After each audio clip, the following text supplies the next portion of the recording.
Have a blessed morning to everyone.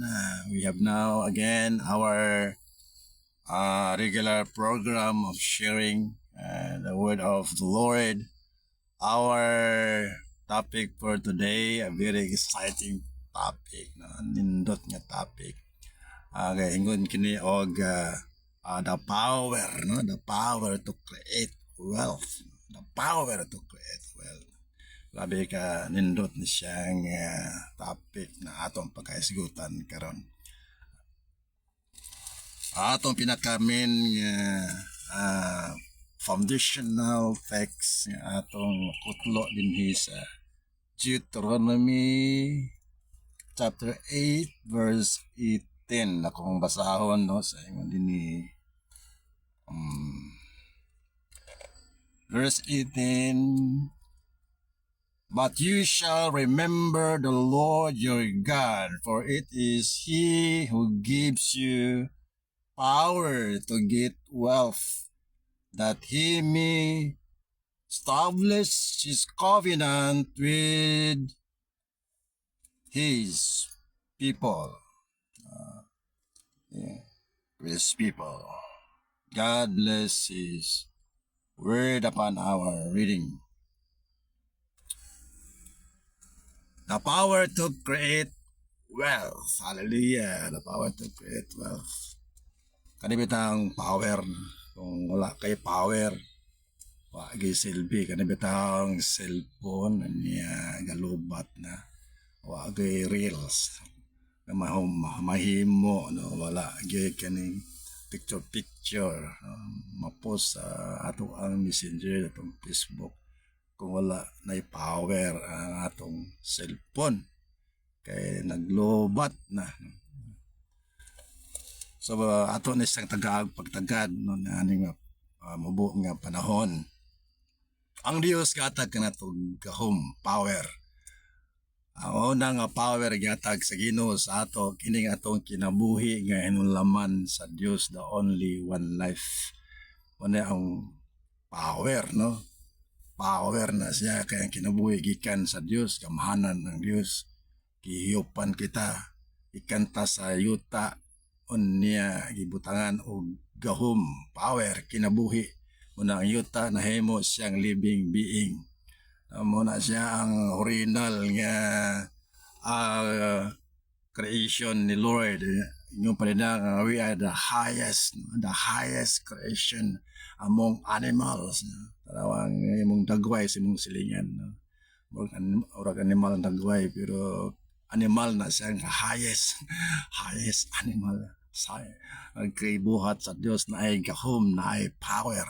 Pero kung maglobat na kay tungod sa mga sakit-sakit, balatian, na ay cancer sa padiha, no nga kuan maghigan sige naghigda di nakatindog wa nagay power no muna nga ang Israelite gipanduman sa Ginoo nag-abot ang panahon gi-bless kipanalanginan sila sa Dios maayo ng kahimtang sa kinabuhi nakalimot na sa Ginoo gipandumduman sila sa Dios gigingnan sila sa Ginoo pinagi sa lagat sa Dios nga si Moses sa Mount Sinai. Actually ang kasulat ani nga libro sa Deuteronomy si Moses when he was and the communing with the Lord with 40 days and 40 nights sa Mount Sinai.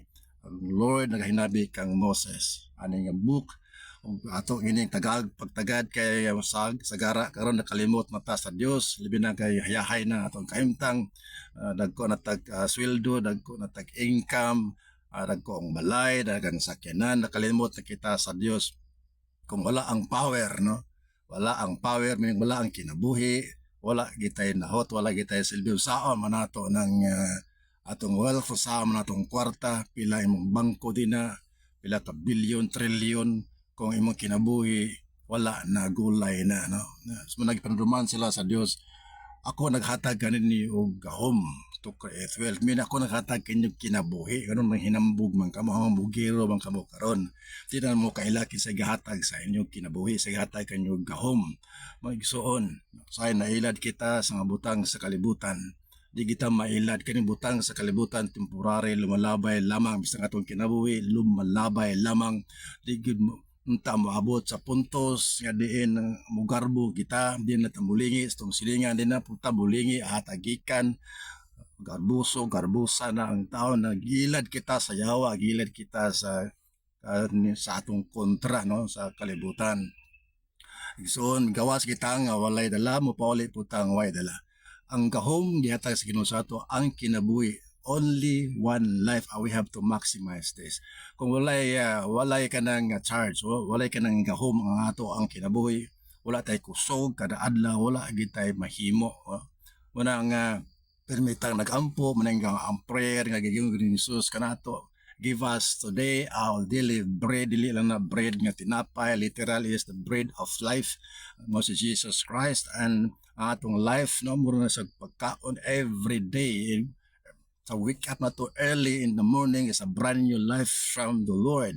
No, siyang hatag og gahom no. Nabi kay mga bata nato naglobat kagilantan, gikalibanga, diarrhea, cancer. Adi na takaliyok. Manang usay makalimot kita. Manang usay tugutan sa Dios, mga balatian, tugutan sa Dios. Makarealize kita.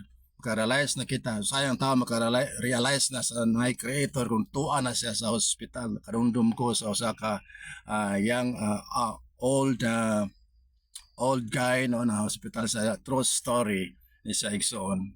Hospital siya at the age of 65 years old sa hospital. Mayaman siya, dahan kay siya mga negosyo, dahan kay siya kung ari-arian sa kinabuhi. The wealthiest man on earth no, atong time.